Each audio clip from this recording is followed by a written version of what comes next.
Irmãos, eu quero falar sobre a igreja. Quem ouviu minha mensagem sobre a igreja, levanta a mão, diga amém. Então, Deus me deu uma inspiração dias atrás sobre esse tema e continua no meu coração, por isso que eu quero fazer uma continuidade.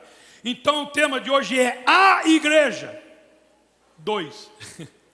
O nome da mensagem é a igreja 2, que é a segunda mensagem.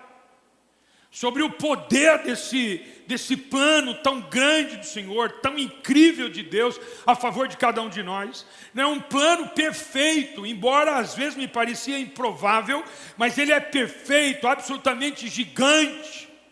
Ele é tão perfeito, tão gigante, que ninguém, no decorrer da história, muitos tentaram destruir a igreja. Ela continua de pé, ela continua forte, ela continua viva, ela continua crescendo, avançando. Irmãos, desde a minha infância eu ouço isso. A igreja está atrasada. Estou falando desde a minha infância. Eu sou de igreja desde a minha infância. Meus pais se converteram, eu tinha 1 ano de idade. Então eu cresci no ambiente de igreja. Meus pais foram os zeladores da igreja. Então eu corria nos corredores da igreja, era o meu quintal de brincar, era a igreja, estava lá dentro. Então eu sempre, na minha infância, ouvi alguém falando, a igreja precisa mudar, porque a igreja ficou atrasada, a igreja atrasada. Até hoje falam isso. Até hoje, e eu nunca vi a igreja, ela é atrasada na mensagem, ela é enquadrada, precisa mudar esse negócio, família já mudou, a igreja continua pregando a mesma mensagem, da mesma forma, e ela continua de pé, e continua mais atualizada do que você imagina. Ela sempre prega uma mensagem para o tempo, ela sempre está falando algo do tempo, ela sempre traz algo. Isso é um plano perfeito. Eu gostaria que você pensasse comigo nisso. Tem muitas pessoas querendo mexer nesse plano. Na verdade, tem gente até querendo reformar a Bíblia, fazer uma nova interpretação da Bíblia. Pessoas mudam, nações mudam, as épocas mudam, mas a igreja do Senhor permanece firme e inabalável. A Bíblia permanece a mesma, atualizando palavras no português só, mas nunca tirando a sua essência, a sua verdade. Eu acredito, irmãos, que a igreja é um plano perfeito. Apesar de nós, apesar de ser improvável, porque reúne pessoas absurdamente diferentes uma da outra, mas é algo que deu certo, é um improvável que dá certo. Eu amo a igreja, na verdade a minha alma é a igreja, e eu vou declarar, eu quero que você grite, faz uma festa, a igreja nunca parou e nunca vai parar. Ela não mudou, ela continua mais viva do que nunca e mais atualizada do que nunca. Se você é crente, dá um glória a Deus. E eu gostaria, você vai chegar daqui uns dias, poucos dias, você vai chegar, porque nós estamos em Atos Apóstolos, depois vem Romanos, 1 e 2 Coríntios, Gálatas e vem Efésios. Efésios é o texto sobre Bíblia, na Bíblia sobre igreja. É o texto tão poderoso. Não sei se você está aqui, se você está em outro lugar.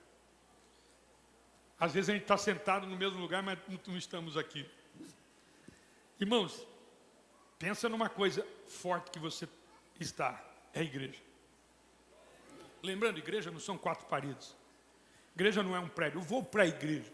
Igreja não é isso. Eu não estou indo para a igreja. Não é? Eu estou sendo a igreja. Eu sou a igreja. Tem crente aí, irmão? Eu sou a igreja. Você é a igreja. Nós somos a igreja. Você não é igreja sozinho, você é a igreja porque você está num corpo, num grupo. Você está numa família, você está no meio. Então você é a igreja, não porque você é sozinho. Tem gente dizendo, eu não preciso da igreja, aqui em casa eu sou a igreja. Negativo, igreja é um corpo. Você vai ver hoje, né, as formas como o apóstolo em Efésios fala sobre igreja, né? Tem muita coisa boa para falar sobre ela. Então o apóstolo Paulo aos Efésios, ele faz uma carta sobre a igreja, ele fala sobre o seu funcionamento, ele fala sobre a estrutura, ele fala sobre a sua teologia, ele fala sobre o governo, ele fala dos dons ministeriais de governo da igreja, aqui em Efésios. Ele fala sobre a forma como ela se movimenta, como ela age no decorrer do tempo. Você vai ler, aliás, gostaria que você dedicasse um tempo bem precioso para ler a carta aos Efésios, que ela é fundamental. Efésios, na verdade, apresenta a igreja, e ela usa figuras de linguagem. Ela usa figuras de linguagem. Eu vou usar 3 apenas, mas tem outras na Bíblia, tem outras figuras de linguagem que eu acabei anotando ontem à noite, algumas figuras de linguagem que eu não vou trabalhar aqui, mas tem outras figuras de linguagem que são importantes. Por exemplo, a igreja é o rebanho de Cristo, é uma figura de linguagem. A igreja é a pedra viva, é uma figura de linguagem. A igreja é algo tão poderoso que a gente precisa entender através das figuras de linguagem, precisamos entender o que ele quis nos ensinar para viver a igreja. Posso falar para você ou não? Tem muita gente que já foi batizado, crê em Jesus, mas não consegue viver a igreja. Então, o que a nossa salvação, depois que nós aceitamos, tem crente aí, irmãos? Me ajuda aí. Depois que nós fomos salvos em Cristo Jesus, o nosso nome escrito no livro da vida, a gente começa a viver igreja. Isso não é automático, isso não é natural, isso é intencional. Ela é intencional de diversas formas. E como é que a gente vai ser intencional se a gente não sabe o que é igreja? Como é que a gente vai entender isso e viver e torná-lo prático na nossa vida, se a gente não consegue entender, a gente não entende isso? Você não consegue dirigir um carro sem não entender como ele funciona. Você não consegue sair do carro. Um dia alguém falou para mim que um homem comum não consegue dirigir um carro de Fórmula 1. Eu vou tentar. Mas assim, se você não souber como é que funciona, não é só um carro, é uma bicicleta, se você não souber o equilíbrio da bicicleta. Entendeu? Na verdade, até a criança, ela não nasce andando, ela precisa entender o mecanismo das pernas e ela vai crescendo, criando força para ela conseguir andar. Com a igreja da mesma forma, a gente precisa aprender através das figuras de linguagem o que ela é, para a gente poder viver a igreja. Tem crente aí? Diga um amém, aleluia por isso. Tem 3 figuras de linguagem que eu quero compartilhar com você. Irmãos, pensa em texto. Eu tenho assim, dezenas de textos. Você vai encontrar esse texto aqui, eu vou pegar só Efésios, que é a minha intenção. Mas você pode ir em Romanos, você vai achar texto a respeito do que eu vou te falar. 1 Coríntios, irmão, tem um monte de texto, porque 1 Coríntios trabalha os dons, não é, os dons espirituais, então tem um monte de texto que fala sobre esse assunto que eu vou te dizer, senão a gente ficaria aqui a manhã inteira lendo o texto. Que tem muito, você acha lá então em Romanos, você acha em Coríntios, você acha em Colossenses. Tem até alguns versículos em Apocalipse, mas em Colossenses você acha também. Tem em Tessalonicenses, 1 Tessalonicenses, você vai encontrar textos que falam daquilo que eu vou dizer para você. Tem uma figura de linguagem que ela é muito importante, eu quero que você anote, que é o corpo. Corpo. A Bíblia, o apóstolo Paulo aos Efésios, ele diz que a igreja é um corpo vivo. Não é? E quando ele coloca a figura da igreja sobre corpo, ele coloca Cristo como a cabeça do corpo. Então pega aí comigo. Ele pega o corpo, então ele pega Cristo como a cabeça do corpo. Abre a tua Bíblia em Efésios capítulo 4, versículos 15 e 16, para você acompanhar e entender o que ele estava falando. Ele diz assim: mas seguindo a verdade em amor, Efésios 4, versículos 15 e 16. Mas seguindo a verdade em amor, cresçamos em tudo naquele que é a cabeça, Cristo. Versículo 16. De quem todo o corpo bem ajustado e consolidado pelo auxílio de cada junta, segundo a justa cooperação de cada parte, efetua o seu próprio aumento para a edificação de si mesmo. Pega isso aqui, irmãos. Ó. De quem todo o corpo bem ajustado, consolidado pelo auxílio de cada junta, segundo a justa cooperação de cada parte, efetua o seu próprio aumento para a edificação de si mesmo. Primeira coisa que eu preciso te falar: quem vive igreja, edifica a si mesmo. Quem vive igreja, literalmente, ele cresce espiritualmente e cresce como uma pessoa, inclusive na nossa sociedade, porque ele vive igreja. Quando a gente pega corpo, a gente precisa entender o que é corpo. Né? O corpo, ele está em movimento. O corpo parado já não é mais, ele morreu, ele está parado. Mas é natural, quando a criança nasce, ela já começa a se gesticular. Na verdade, dentro do ventre da mãe, ela já está em movimento. Mas ela continua em movimento, presta atenção. Ela está em movimento de um lugar para o outro, mas ela está em movimento interno também, ela vai crescendo. É natural quando uma criança nasce, os dias se passam, ainda mais uma criança recém-nascida. Passou 3 meses, a roupa já não serve mais. Então ela vai crescendo, ela vai se desenvolvendo. Então, meu querido irmão, se você é igreja, faz um raio-x na tua vida se você está crescendo. Faz um raio-x se isso está acontecendo. Se você está se movimentando. Quando a gente fala de movimento, a gente fala de uma igreja que trabalha, uma igreja que tem responsabilidade. Não é uma igreja que fica parada, ela está em movimento, ela trabalha. Então, o que o senhor está dizendo, pastor? Que é necessário que quem é igreja trabalhe pela igreja. Que ela trabalhe, que ela se movimente, ela trabalhe dentro da igreja, dentro do ambiente onde a igreja se reúne, melhor dizendo, e também fora, você continua sendo igreja comigo. Então pensa numa coisa, além de edificar a mim mesmo, ele me traz a responsabilidade do movimento e do trabalho. Ou seja, aonde eu chego, a igreja chega. Onde eu ponho a mão, a igreja está pondo a mão. Isso é um grande privilégio. Mas pensa numa responsabilidade. Eu vou te dizer por quê. Porque Deus fica do céu olhando para nós dizendo: como é que está a igreja? Se dependesse de você, o que Jesus diria sobre a igreja? Vou repetir. Se dependesse de você, o que Deus diria a respeito da igreja? Uma igreja que está trabalhando. É uma igreja que está sendo igreja fora das 4 paredes de um templo, de um prédio. Você está trabalhando lá fora. Você está sendo igreja lá fora. Aliás, as pessoas reconhecem que você é igreja. Eu não sei se hoje já chegou, irmãos. Tem uma coisa que crente não consegue, é se esconder. Viu? Não existe agente 007. Você chega no local, você começa a falar, você já dá um aleluia. Primeira coisa, o contratado, glória a Deus, Pai. Foi fruto de oração, de campanha, Jesus, aleluia. Aí fala até em línguas.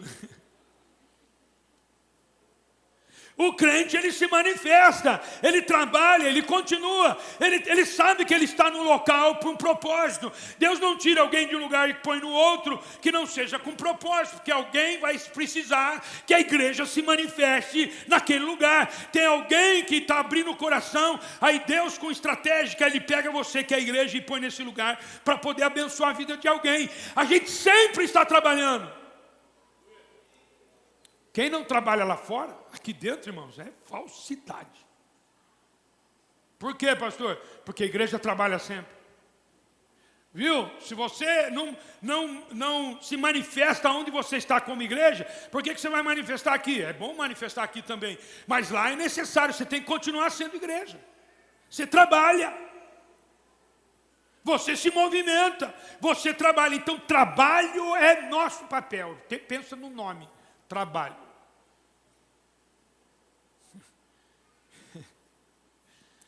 Nós somos o partido da igreja que trabalha. Ei, dá um aleluia, irmão, dá um aleluia. Quem trabalha para Jesus, levanta a mão e diga aleluia. Se você não trabalha, comece a trabalhar para você viver a igreja. Pastor, mas é cansativo. Irmão, mas edifica a si mesmo. Abençoa a tua vida. Promessa da palavra. Se você dá, você vai receber. Edifica a si mesmo. Você vai crescer como igreja, você vai crescer como gente, como cidadão. Você começa a pensar diferente. Quem trabalha pensa diferente, irmãos. É incrível isso. Você encontra alguém que não está disposto a trabalhar, a conversa dele é de um jeito. Quem está trabalhando já, a conversa dele é totalmente conectada com aquilo que está acontecendo no reino de Deus. Tem crente, diga amém. Tem uma outra coisa fundamental, dependência da cabeça. Porque a Bíblia diz assim que a igreja é um corpo vivo que age. Você presta atenção que todo o corpo ele é importante. Tudo é importante. Eu até contei outro dia aqui, acho que foi em algum outro lugar, mas contei na nossa reunião ontem. A gente precisa de tudo, né? A gente precisa de todo o corpo. Tudo que falta, faz falta. Que incrível, né? Eu até falei sobre o dedão. A minha esposa fez uma cirurgia no pé e ela tinha dificuldade de andar. Então, o médico disse assim, porque ela não está com o dedão pronto, porque a cirurgia foi no dedão. Então, ela não tem o dedão. Mas e daí, o dedão? Falei, o dedão equilibra todo o corpo. Falei, o quê? O dedão equilibra todo o corpo. Então, quando você caminha e põe o pé, você pode ver, a primeira coisa que você põe é o dedão. Tem muito crente dedão, né? Não dedo duro, dedão. Tem muito crente que a gente não valoriza, mas que ele está trabalhando, que dá a sustentabilidade para a igreja. O equilíbrio para a igreja. Tem crente aí, irmão? Tem alguém crente de verdade? Diga um aleluia.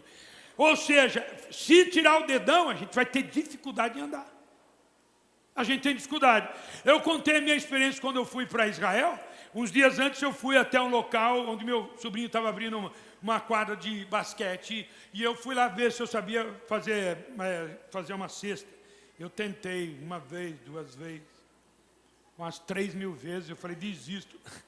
Mas uma das vezes a bola, ela bateu no aro, irmão, bateu no aro. Diga amém, pastor, bateu no aro. Não fiz a cesta, mas bati no aro, um dia eu faço. Aí a bola bateu no chão e eu fui segurar a bola. Bateu nesse dedo aqui, deu uma distensão, ficou roxo na hora, ficou gordinho e doendo. E eu ia viajar uns dias depois com aquele dedo. Fui no médico, ele botou uma tala, um negócio assim. E eu me lembro que lá em Israel estava carregando uma coisa na mão assim, irmão, começou a coçar o ouvido. Foi coçar o ouvido, não conseguia. Falei, meu Deus, como falta o dedinho de coçar o ouvido. Irmão, pensa um negócio que perturba a gente. É uma coceira no ouvido, você não conseguir coçar. É verdade ou não é? Você fica apavorado, me dá alguma coisa, um ferrinho, um grampo. Tira o grampo da cabeça, porque você precisa coçar. Pensa no negócio que faz falta na igreja. É o dedinho que coça a orelha. Tira a perturbação da igreja. Tira o incômodo da igreja. Irmãos, porque tudo é importante. Todos que fazem parte desse corpo é importante para a sobrevivência da igreja, para que a igreja vá avante e demais. Então nós dependemos primeiro da cabeça. Porque a cabeça comunica tudo. A cabeça controla tudo, o cérebro da igreja. É a cabeça que vai dizer o que você vai fazer e para onde você vai. É através da cabeça, a cabeça que é Cristo, que vão manifestar coisas sobrenaturais na sua vida. Ela vai comunicar. Porque, por exemplo, o dom de conhecimento é você trazer algo do céu que ninguém tem. Quem é que traz isso para você? A cabeça. Então, se você quiser viver coisas sobrenaturais, eu quero ouvir a voz de Deus. Irmão, você não para ter comunhão com a cabeça. Você não para ouvir a cabeça. Você não para conversar com a cabeça. Você não para. Como é que você vai estar alinhado com aquilo que Deus quer fazer? Ou nas decisões que você tem que tomar, que Deus quer que você tome, se você parece que não tem cabeça? Você anda como um homem sem cabeça. Como é que chama esse personagem de homem sem cabeça? Mula sem cabeça. Crente sem cabeça. Não é mula sem cabeça. Ou é mula crente sem cabeça. É mula crente sem cabeça. Porque você não está alinhado com a cabeça, você não consegue entender o que Deus quer fazer na tua vida. Você fala, eu não sei para que lado vou. É um corpo sem cabeça, porque você não sabe, você fica girando qualquer coisa, você não enxerga, você tropeça, você cai num buraco, você não tem cabeça.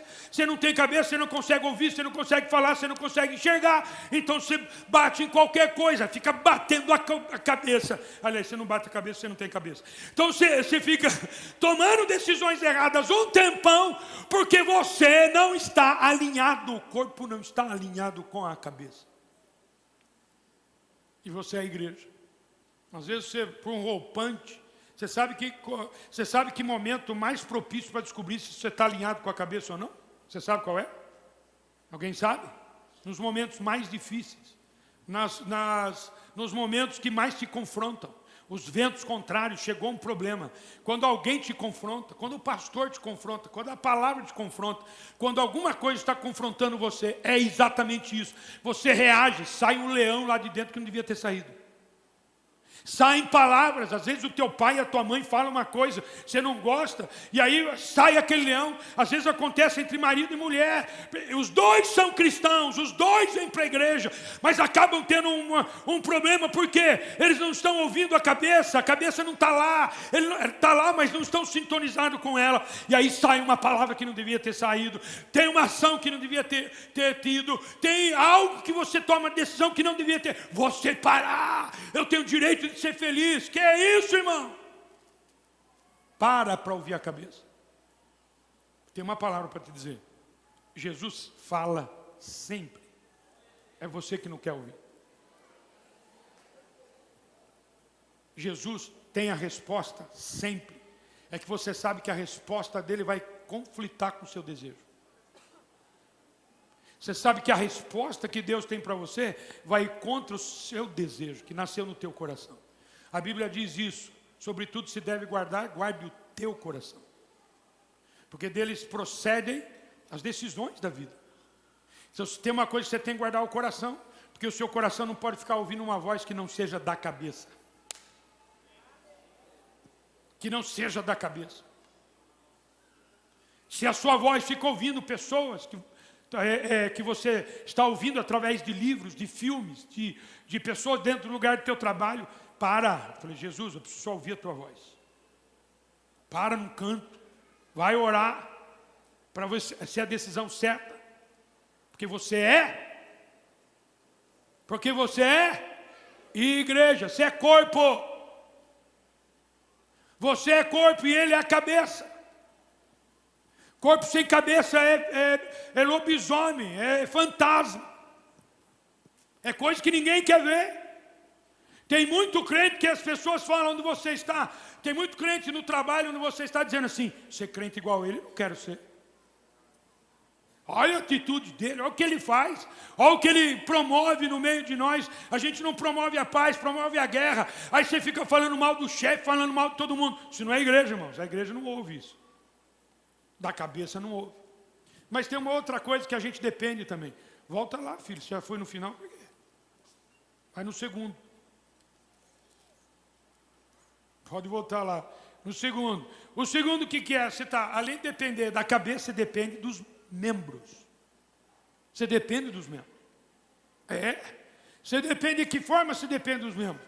Como eu acabei de explicar, o dedinho é importante, o dedão é importante. Tem gente que fala, não aguenta isso aí. Corta o teu dedo então. Corta o teu dedo. E alguém pode dizer, eu vivo sozinho. Não vive, irmão. Não tem pé andando sozinho, não tem mão andando sozinho. Só em filme de Frankenstein pode ter uma mão andando sozinho, mas igreja não. Tem, né? Do Frankenstein tem uma mãozinha, não tem? Não. Desculpa, não entendi. Família Adams. Aqui não é família Adams, aqui é família Casa de Deus. Então, não tem esse negócio de andar sozinho, tomar as decisões sozinho. Se o corpo está indo para cá, você tem que ir naturalmente junto. Na verdade, você não tem que ir. Você tem que ir colaborando. Se eu vou fazer conferência, você vai fazer conferência. Se vai ter um retiro, você vai no retiro. Se tem o culto, eu vou estar no culto. Se tem, vamos pintar a igreja, eu vou ajudar a pintar a igreja. Tem isso, eu vou fazer isso. Por quê? Porque você faz parte do corpo. Não existe a mão querendo fazer uma coisa, o pé a outra. É impossível isso. Não funciona. Você percebe que o corpo sofre quando um quer de um lado e o outro do outro? Você percebe que sofre e não sai do lugar? Talvez seja isso, que você não tenha saído do lugar, porque você não está andando com o corpo, você precisa andar com o corpo. E tem mais ainda, um membro fora do corpo, pouquíssimo tempo, minutos talvez ele continue com vida. Porque se decepar o teu braço, tem um tempo propício para o médico ir lá e religar tudo de novo, para ver se traz vida, traz prejuízo, mas para ver se volta a viver o braço. Agora, se ele ficar um tempo fora, esquece, ele morre. Aí alguém fala, eu não preciso ir sempre na igreja. Você precisa porque você está vivo. Se você é vivo, você é corpo. Se você é corpo, você é membro. Se você é membro, tem que estar com o corpo. Tem crente aí, diga amém. Você está entendendo como é que a gente vive igreja? Nós vivemos igreja assim. Que outra maneira quando é corpo? Sim, irmãos, através das nossas emoções. Através dos nossos sentimentos. A gente começa a sentir, não é? E a viver nesse sentido. Eu tenho emoções e tenho sentimentos. O corpo está baseado nisso. Como é que as emoções e os sentimentos vêm? Eles vêm quando a gente interpreta aquilo que nós estamos ouvindo. Quando a gente interpreta aquilo que nós estamos falando. Porque o problema, irmãos, escuta aqui comigo. O problema não é aquilo que eu falo. Aliás, a comunicação não é o que eu falo. A comunicação é o que você ouve e entende. Então pega comigo aqui, irmãos. Qual é o papel de um bom cristão? Trazer um bom sentimento. E uma boa emoção para a igreja. Para o corpo. Se eu chego para uma mão e falo, sem vergonha, Você não coçou. E eu começo a trazer um sentimento equivocado para ela. Quem está entendendo? A minha mão vai ficar deprimida. Não trabalho mais também. A gente precisa pensar o que eu vou trazer na vida de alguém. Tem alguém me entendendo? Tem crente aí, irmão? Tem crente aí? Ó, que sentimento eu vou trazer para minha esposa na hora que eu for falar algo para ela? Que sentimento eu vou trazer para os meus filhos quando eu abrir a boca? Ao invés de você dar palavras horríveis, você não vale nada, você não presta para nada, você tem que trazer palavras proféticas, profundas, de construção na vida dele, porque ele faz parte do corpo tanto quanto você. Ele faz parte. Aí você chega em casa e fala: a igreja hoje estava horrível. Nunca vi coisa igual, um motorista é um estúpido, o pessoal da recepção não sei o quê, o pastor ficou falando não sei o quê. Aí você traz o sentimento ruim para o corpo, porque a sua família que vem na igreja também é corpo de Cristo, e se você fala, você também está ouvindo. Quem que você está prejudicando? Você mesmo está prejudicando as pessoas que estão em volta, porque você está trazendo um sentimento, uma emoção que não deveria trazer para o meio do corpo, no meio do corpo. Dura essa palavra, né? Mas é verdadeira. Vou falar uma coisa mais pesada para terminar esse ponto. E eu vou os dois demais. Escuta, pastor.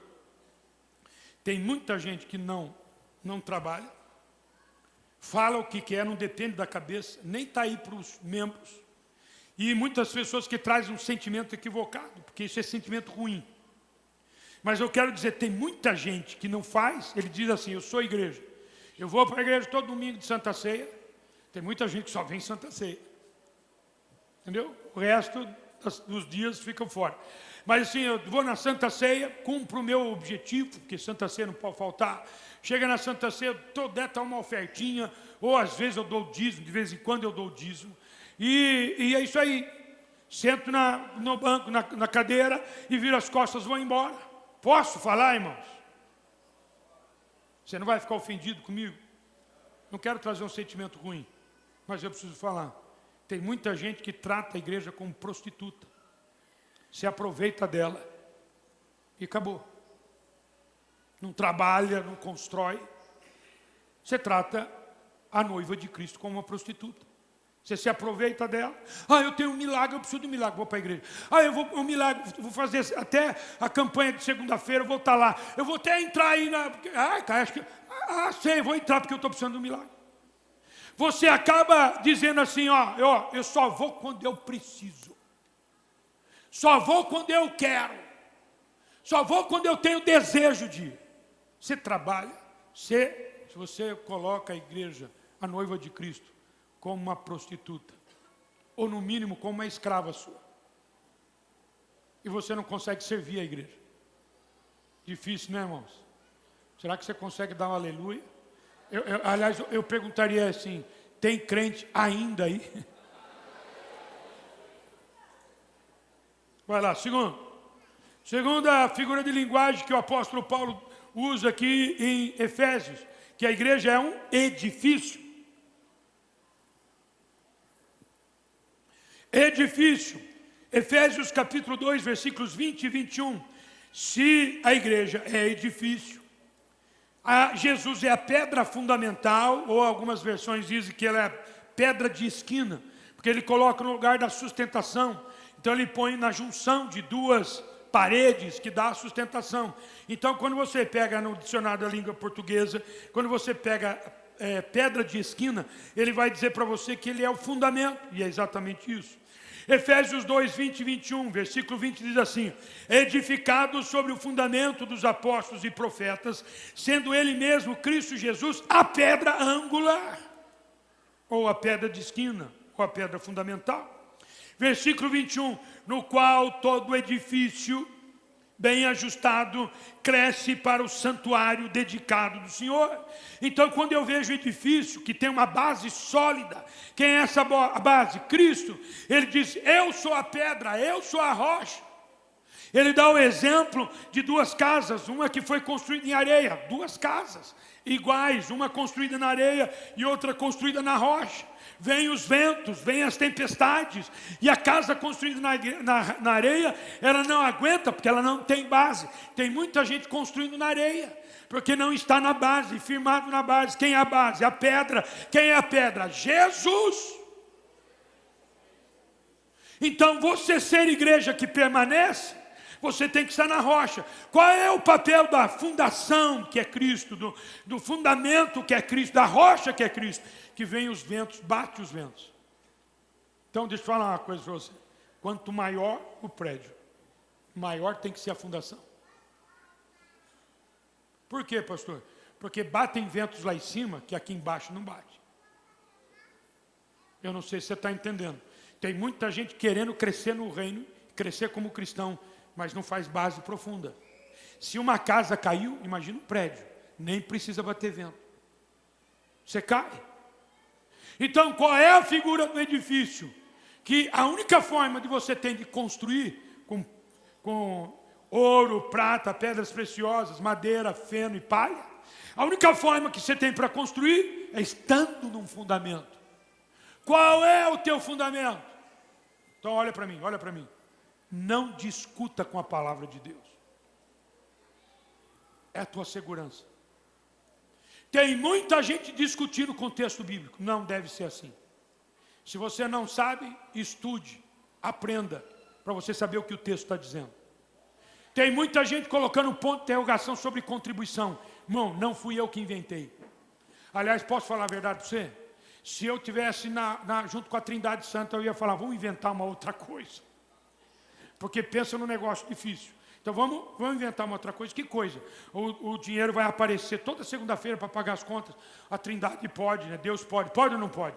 Eu inventaria uma outra coisa, irmãos. Porque quem ouve, fala de pastor por aí, pastor está interessado em dinheiro, pastor quer o seu dinheiro. Eu quero nada seu.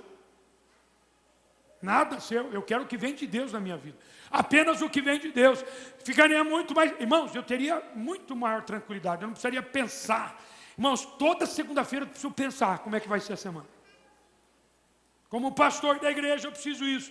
Mas o que ele está dizendo sobre edifício? Que você ser edifício em cima da base, do fundamento, que é Cristo, vem ventos, tempestades, furacões. Você permanece de pé. Você está sofrendo com o seu problema? Continue. Apenas esteja firme na base, no fundamento que é Jesus. A tua segurança não é minha oração. A tua segurança é a resposta dele para você. A minha segurança não é estar junto numa igreja. A minha segurança é ser igreja. E ser igreja é estar num fundamento que se chama Jesus Cristo. Vem comigo, irmãos, para eu terminar esse ponto. Segurança com Jesus em Jesus, você consegue vindo apenas nos domingos de Santa Ceia? Você consegue vindo apenas num culto durante o mês, ou 2 cultos, ou vindo apenas nos cultos? É lógico que não. Fundamento você consegue estando com Ele sempre. Você vivendo com Ele sempre. Porque o segundo, além de segurança, Ele te dá força. Ele te dá força, e o texto está dizendo que a gente fica bem ajustado, porque essa força não é só em mim, mas eu preciso da força de todo o edifício. A Bíblia diz que nós somos edifícios espirituais, casas espirituais. Então não é só eu estou lá firme e forte. Irmãos, eu preciso de todos que estejam fortes. Tem crente aí? Eu preciso de todos que estejam fortes. Eu preciso de todos que... Tem alguém aí para dizer um amém? Ou seja, você ajudar esse irmão que está do teu lado para ficar bem em Cristo Jesus, não abençoa só a vida dele, abençoa a sua. Porque é todo o edifício bem ajustado. Bem ajustado. É um colado no outro. Se esse aqui falso, quem constrói, já construí muito, você faz uma viga, e você faz 2 pilares, e era para pôr um pilar no centro, não foi colocado, esses 2 aqui sofrem para manter tudo em pé. E na verdade eles nem conseguem, com o tempo quebra tudo. Por quê? Porque era necessário que esse estivesse trabalhando. Se esse aqui do meio for feito com ferros menores, ele traz peso para os outros. Quem está entendendo? Posso fazer um pedido para você? Alivia o meu peso. Olha para alguém que está ao teu lado, diga para ele, alivia o meu peso. Diga para ele, vamos andar juntos e ser igreja, no fundamento que se chama Jesus Cristo de Nazaré. Ou seja, nós temos que ter bases profundas. Não é prerrogativa apenas dos pastores e professores de escola bíblica, diáconos, de conhecer a Bíblia. Prerrogativa é para todos nós. Que a base profunda você vai em Cristo Jesus. Se tem alguém para dizer um amém, diga aleluia. Terceiro, lindo demais. Ele chama a igreja como um casal. Como um casal. Cristo é o marido, ou noivo, ou esposo. Efésios capítulo 5, versículos 22 a 25.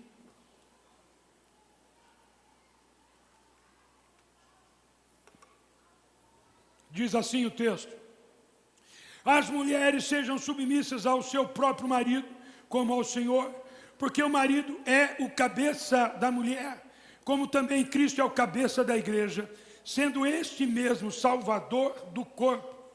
Versículo 24. Como, porém, a igreja está sujeita a Cristo, assim também as mulheres sejam em tudo submissas ao seu marido. Marido, amai vossa mulher, como também Cristo amou, e a igreja, e a si mesmo se entregou por ela. No final desse texto ele diz, e esse mistério é a respeito da igreja. Não, sobretudo, vocês devem agir assim com a mulher, com o marido, e o marido com a mulher. Tem três coisas aqui importantes para a gente entender de casal de família. Primeiro, intimidade. Anota isso. Eu preciso ser íntimo de Cristo. Você sabe o que é que produz a intimidade? Quem sabe o que é que produz a intimidade? Alguém me ajuda aí? O que produz a intimidade? O quê? Relacionamento. Que legal. O que é que produz um relacionamento? Tempo junto. O que mais? Convivência. O que é que produz a intimidade? A intimidade produz relacionamento. O que é que produz relacionamento? Vou falar igual o pastor Jorge. Ninguém sabe nada. Eu sei tudo, você não sabe. O que é que produz intimidade? Que produz relacionamento? Filhos. Filhos. Quem tem intimidade não para de pregar o Evangelho.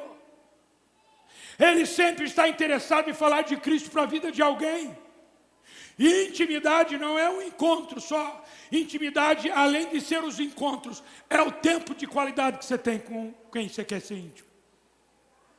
Tem crente aí? É um tempo de qualidade com quem você convive, que a partir desse encontro acaba produzindo outras pessoas. Pastor, eu sou íntimo. Me diga quantos filhos você já produziu para o Senhor. Me diga quantos se converteram por causa da tua intimidade com Jesus. Me diga se está havendo impacto lá na tua família, porque você é cristão. Se você está produzindo frutos naquele local. Tem alguém aí?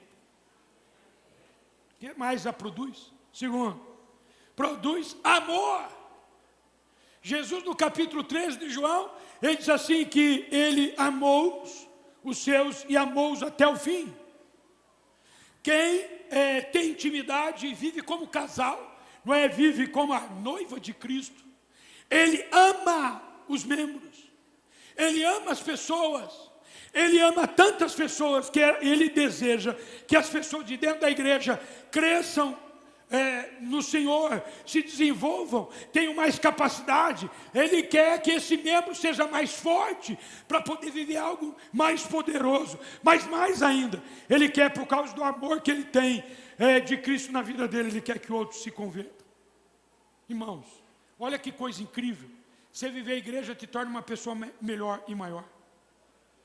Além de você ser edificado, você cresce, então você fica maior e melhor. Você cresce na intimidade e no conhecimento do Senhor, então você vai ser uma pessoa mais generosa.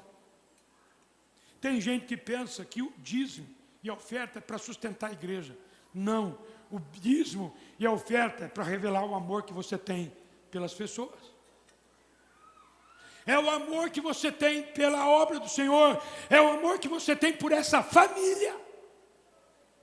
Porque quando se fala de casal, se fala em família. Quando se fala em família, a gente gera frutos. A gente gera filhos.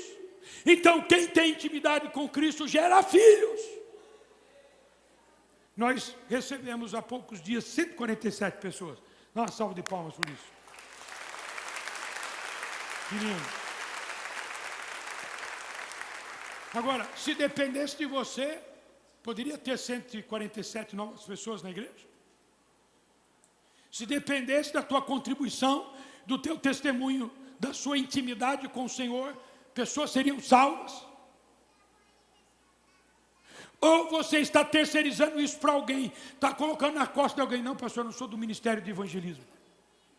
Não, pastor, não me interessa missões, eu gosto só do louvor, eu gosto de ouvir a palavra, mas pregar não é comigo, pastor. Eu não sei pregar. Eu vou fazer uma pergunta para você: você não sabe pregar, mas você sabe viver a igreja?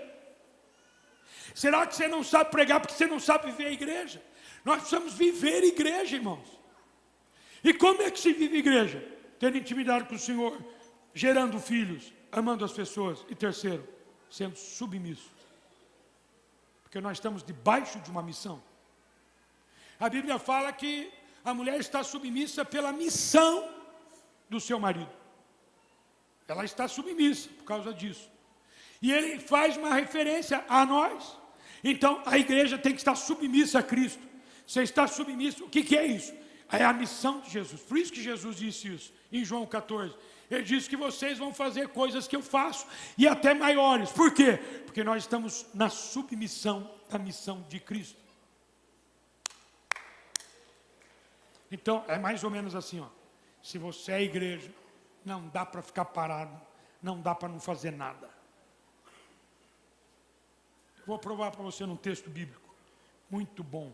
Abre lá para mim terminar, Efésios capítulo 3.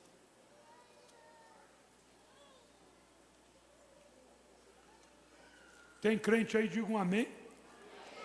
Tem crente aí, diga achei o texto. Olha, veja bem. Vou ler esse texto para você. Efésios 3. Versículo 14 em diante. No capítulo 3, você vai, se você ler aqui, daqui a pouco você vai ler, você vai ver aqui que ele está falando sobre a obra da salvação. Ele está dizendo que ele quer que a obra de salvação é para salvar tanto gentios como judeus. Ele está falando da graça do Senhor, do capítulo 4. No capítulo 2, ele fala sobre a salvação é pela graça. Depois ele fala no capítulo 3 que a salvação é para os gentios e para os judeus. E aí, não é que isso é resultado da cruz de Cristo. E aí ele termina aqui, ó, e ele diz assim, ó, versículo 14: por esta causa, ou seja, por causa da salvação, por causa da graça, por causa da cruz de Cristo, que salva judeus como ímpios. E ele diz assim: por esta causa me ponho de joelhos diante do Pai, de quem toma o nome toda a família, tanto no céu como sobre a terra, para que segundo a riqueza da sua glória vos conceda que sejais fortalecidos com poder, mediante o seu Espírito no homem interior. O que ele está dizendo, irmãos? Que todo cristão, além de ele continuar orando pelo corpo de Cristo, pela família cristã, ele também, diz o texto, que ele é fortalecido. A sua força está em... A gente interpreta errado o texto quando diz assim, a alegria do Senhor é a minha força.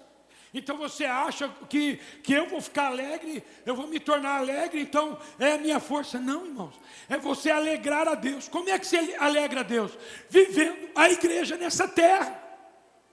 O que é viver a igreja nessa terra? É sendo submisso, fazendo a obra de Cristo. Eu me torno forte assim. Tem crente aí, diga amém.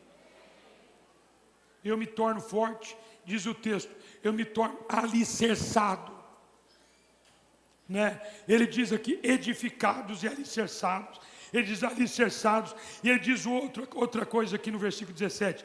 E assim também habite Cristo no vosso coração, pela fé, estando arraigados e alicerçados em amor. Ele fala de edifício, fala dessa questão que é edificados, está falando do fundamento, mas ele está falando também de arraigados. Ele está falando de uma planta que ela é lançada semente, ela cresce e produz frutos. Como é que ela produz frutos? Porque ela tem raízes profundas. Ela tem raízes profundas e ela vai produzir frutos. Isso me torna mais forte. Tem crente aí? Me torna mais forte, te torna mais forte viver igreja. A fim de poderes compreender com todos os santos qual é a largura, o comprimento e a altura e a profundidade, e conhecer o amor de Cristo que excede todo entendimento, para que sejais tomados de toda a plenitude de Deus. Ora, aquele que é poderoso para fazer infinitamente mais do que tudo quanto pedimos ou pensamos, conforme o seu poder que opera em nós. A Ele seja a glória na igreja e em Cristo Jesus, por todas as gerações, por todos sempre, amém. Ele está dizendo que eu vou ser alicerçado, eu vou conhecer a plenitude, do tamanho da plenitude de Deus, eu vou me tornar poderoso, diz o texto assim, conforme o poder de Deus que se opera em nós. Você está entendendo o que é viver igreja? Quantas coisas poderosas? Como nós vamos crescer em Cristo Jesus? Você fala, estou tanto tempo na igreja. Você pode estar tanto tempo na igreja, mas você não faz parte da igreja às vezes. Ou você não está vivendo a igreja. Porque quem vive a igreja e faz parte da igreja, ele cresce, ele se fortalece e te dá condição de viver os problemas dessa vida. Porque Jesus falou, nesse mundo tereis aflições. Isso é para crente. Para terminar, fica em pé.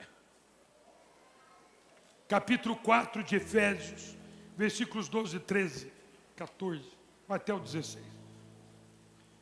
E ele continua falando sobre estrutura de igreja aqui. Ele fala sobre a unidade da fé. Depois ele fala sobre os dons espirituais, os dons de governo da igreja. E ele diz assim, com vistas ao aperfeiçoamento dos santos, para o desempenho do seu serviço, para a edificação do corpo de Cristo. Você está entendendo aqui? Ele está dizendo para o aperfeiçoamento, para a edificação do corpo de Cristo, que sou eu e você. Levanta a mão se você crê que você é igreja. Levanta a mão e diz, eu sou igreja, eu sou igreja. Mas grita comigo no 3, 1, 2, 3, eu sou igreja. Se você é igreja, você é corpo de Cristo. Ele diz, até que todos cheguemos à unidade da fé e do pleno conhecimento do Filho de Deus, a perfeita varonilidade, à medida da estatura, da plenitude de Cristo, para que não mais sejamos como meninos. Tem muita gente agindo como criança, como menino. Eu pedi tanto isso para Deus e Ele não me deu. Aí você se joga no chão, gritando, pedindo, eu quero esse milagre, eu quero isso. E não é isso, igreja, embora tenha milagres. A gente age como menino, só quando as coisas não aconteceram como nós pedimos. Acho que Deus não estava comigo. Acho que Deus não me ouviu. Você acha que o pai te abandonou. Você acha que a família, não é? A família cristã que se chama igreja, já não está funcionando mais. Porque você age como menino. Ele diz assim, para que não mais sejamos como meninos, agitados de um lado para o outro, e levados ao redor por todo o vento de doutrina, pela artimanha dos homens, pelas astúcias que o induzem ao erro. Aí você cai na armadilha daqueles que induzem ao erro. Ele te vê você chegando abatido. Irmãos, eu que sou igreja, eu sei que a vitória é minha. Eu já tenho a vitória em Cristo Jesus. Eu já sou mais do que vitorioso. Pensa comigo, irmão. Seu nome escrito no livro da vida.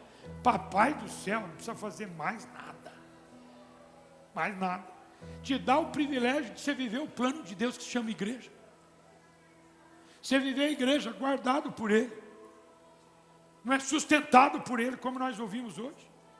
Como o corpo de Cristo, cuidado por Ele, alimentado por Ele, orientado por Ele. Como edifício, nos tornando fortes em Cristo Jesus. E como casal, tendo o privilégio de produzir filhos. Ah, irmão. Tem alguém para dizer um aleluia por isso? Mas segundo a verdade em amor, mas seguindo a verdade em amor, cresçamos em tudo naquele que é a cabeça de Cristo, de quem todo o corpo bem ajustado, consolidado, pelo auxílio de toda a junta, segundo a justa cooperação de cada parte, efetua o seu próprio aumento, para a edificação de si mesmo em amor. Eu sou pastor há 34 anos. Trabalho de tempo integral há 36 dentro da igreja. Vivi na igreja. Já ouvi, não uma nem duas vezes, gente sair da igreja, porque um crente falou mal dele. Ainda que fosse verdade. Ah, o crente fez tal coisa. Isso não é meu papel nem seu. A Bíblia está dizendo que eu tenho que ser fortalecido em amor. Eu tenho que amar as pessoas, orar por elas. Quando você fica sabendo que um membro da igreja não está vindo na igreja, não critique. Quando você fica sabendo que um membro da igreja caiu, cometeu um pecado, não abra a tua boca para criticar, seja ele quem for, do menor ao maior. Isso não é o papel da igreja, isso não é o papel do corpo, isso não é o papel da família. Você não sai por aí contando os erros que o teu pai cometeu, tua mãe cometeu, que os teus irmãos cometeram. A gente não faz isso. Porque eu posso falar alguma coisa para um irmão, mas ninguém fale para ele, porque ele é meu irmão. Ele é minha família. A casa de Deus não é perfeita, como outras igrejas aí por aí não são perfeitas. Mas irmão, ninguém fale mal da casa de Deus para mim. Embora ele falou que foi verdade, que alguém que estava com o nome da casa de Deus no seu carro, cortou a pessoa, xingou. Aí falou, a casa de Deus que está produzindo. Ninguém fale mal dela. Mas eu posso chegar no irmão, vem cá irmão, vamos conversar. Vou orar por você. Você pode ser melhor do que você é. Você pode sair desse problema. Você pode mudar de vida. Anda comigo. Vamos viver a igreja. Qual é o seu papel? Abençoar quem está do teu lado. Para que ele cresça. Você sabe por quê? Porque o erro dele também me prejudica. A Bíblia diz que nós somos bem ajustados. Então quando ele sai daqui, quando ele provoca esse buraco, ele está me prejudicando. Não é? Ele está prejudicando a família. Ele começa a custar caro para a família. Então a gente precisa ajudar ele. Olha para alguém que está do teu lado, irmão, conta comigo, porque eu vou te ajudar a viver a igreja. Sim ou não? Sim ou não, irmãos?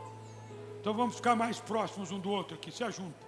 Porque é junto, dá uma juntada, a gente vai orar assim. Dá uma juntada, põe a mão no ombro do irmão.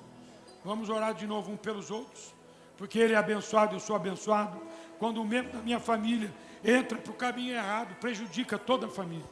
Quando um membro da minha família fica doente, todos nós sofremos com a doença dele. Quando um membro da família quer tomar uma decisão errada, todos nós sofremos com a decisão errada. Isso é viver família, família casa de Deus. Põe a mão no ombro de alguém para você orar. Pergunta para ele se ele está precisando de alguma oração, se tem um pedido que ele precisa fazer. Ora por ele agora, faz isso em nome de Jesus. Pai, eu oro pela fé. Nós abençoamos uns aos outros como igreja. Nós abençoamos uns aos outros como família, casa de Deus. Pai, eu creio nesta oração. Eu oro pela fé. Senhor Jesus, derrama poder sobre esse irmão. Fortalece os pés dele, os passos dele, para que ele viva tudo que o Senhor tem como plano, como objetivo. Jesus, se manifeste na vida desse irmão. Jesus, abençoe. Se porventura ele está se sentindo fraco, que ele seja fortalecido nesta noite, nesta manhã. Pai bendito, eu abençoo a vida dele. Se ele está passando uma prova, Pai, que eu possa ser bênção na vida dele, que eu possa ser bênção na casa dele. Santo de Israel, faz isso, papai. Nós oramos por ele e abençoamos como igreja. Quem está pela internet, a nossa igreja em Itupeva, Itatiba e Pai, em Campo Limpo, nós abençoamos com toda sorte de bênção. Faz a tua bênção, derrama a tua bênção, responde a oração desse irmão. Responde, Pai, levanta. Se ele está querendo desistir, Senhor, agora ele está aqui junto comigo. Que ele seja fortalecido agora, Pai. Que ele volte à unidade da igreja. Que ele volte a estar junto com a igreja. Aleluia. Glorifica o teu nome na vida desse irmão. Pela fé nós oramos. No nome de Jesus. Quem crê, diga amém de crente. Amém de crente, amém de crente. Amém de crente.